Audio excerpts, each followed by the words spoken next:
జరుగుతాయనే ఉద్దేశంతో మనకు ఇక్కడ రాజంపేటలో శాంక్షన్ చేయడం జరిగింది. సో ముఖ్యంగా అందుకోసం భానుమూర్తి గారికి మరియు మా కమిషనర్ గారికి నేను కృతజ్ఞతలు తెలియజేసుకుంటున్నాను. తర్వాత ముఖ్యమైన అంశం అంటే ఇప్పుడు మనకు 27 రాష్ట్రాల నుంచి 324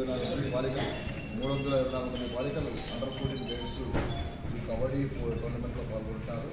ఇది జాతీయ స్థాయి పోటీలు కాబట్టి సో దేశమంతటా కూడాను దీని మీద ప్రత్యేక దృష్టి సారించుంటారు.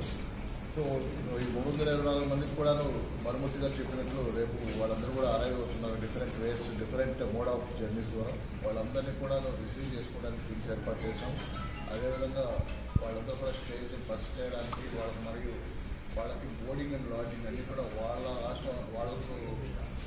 వాళ్ళ ట్రెడిషన్ ప్రకారం వాళ్ళ సాంప్రదాయం ప్రకారం వాళ్ళు ఏం తింటారు దాని ప్రకారం అన్నీ కూడా అరేంజ్ చేయడం జరిగింది.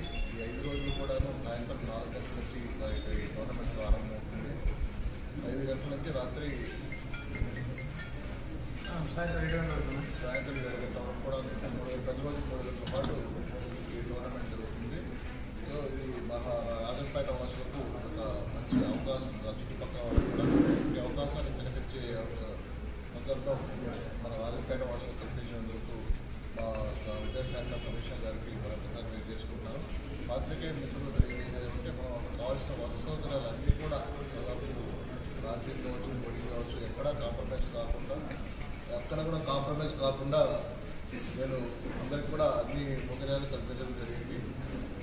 దానికి మేము ఇక్కడ కూడా వాళ్ళందరికీ కూడా 27 టీములు కాన్స్టిట్యూట్ చేశాం. ఫుడ్ కమిటీ ఏంటి, అకామిడేషన్ కమిటీ అని, ఆ తర్వాత కంట్రోల్ రూమ్ కమిటీ అని.